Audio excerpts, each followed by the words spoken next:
Hello বন্ধুরা, welcome to my channel.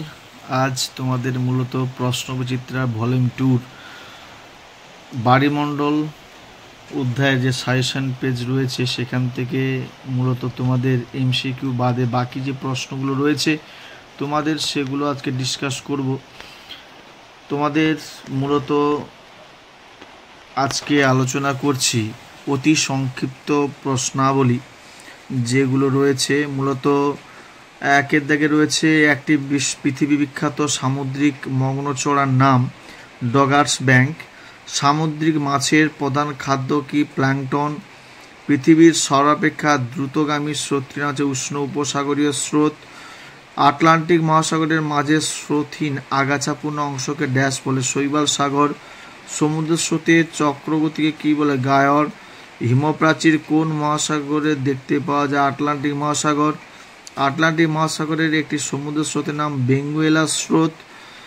আবার অনুরূপভাবে পড়তে পারে আটলান্টিক মহাসাগরের একটি শীতল স্রোতের নাম, এটাও অ্যান্সার হবে বেঙ্গুয়েলা স্রোত। কুরোশীয় স্রোত কোন মহাসাগরে দেখা যায়? প্রশান্ত মহাসাগরে দেখা যায়। আটলান্টিক মহাসাগরের হিমপ্রাচীর কোন কোন স্রোতগুলি দ্বারা সৃষ্টি হয়েছে? উষ্ণ উপসাগরীয় স্রোত এবং শীতল ল্যাব্রাডর স্রোত। নেক্সট, একটি ঋতুভিত্তিক স্রোতের নাম হচ্ছে মৌসুমী স্রোত।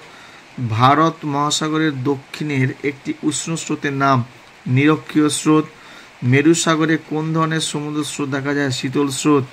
নেক্সট পেজে পৃথিবীর দীর্ঘতম সমুদ্র স্রোতের নাম কুরোশীয় স্রোত।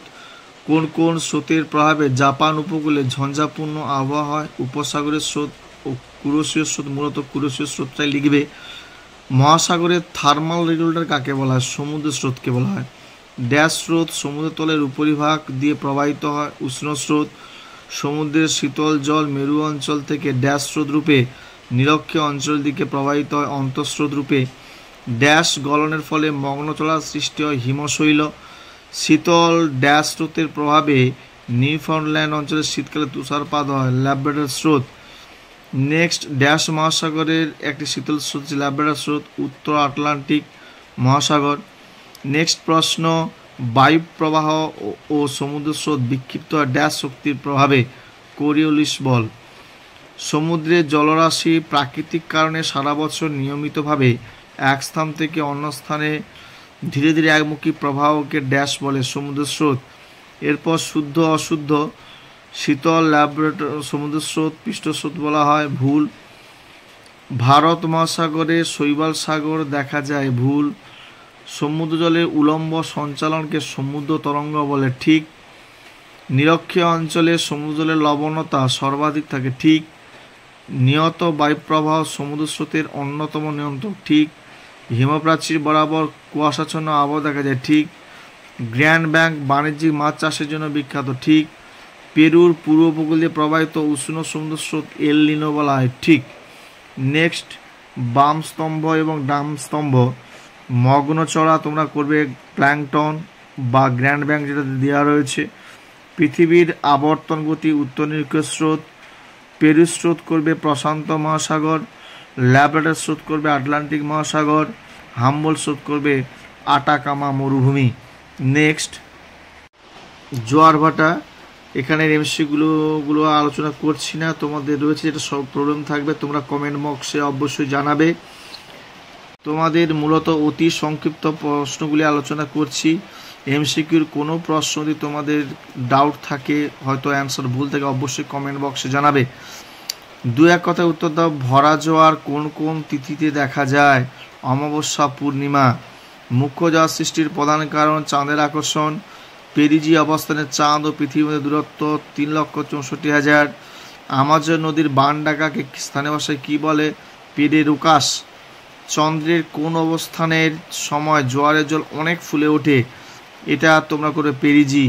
মহাকর্ষ শক্তির বিপরীত ক্রিয়াশীল জোয়ারকে কী বলে? গৌণ জোয়ার। একটি চান্দ্রমাস কত সময় অন্তর অ্যাপেজীয় পেরিজি অবস্থান দেখা যায়? 15 দিন।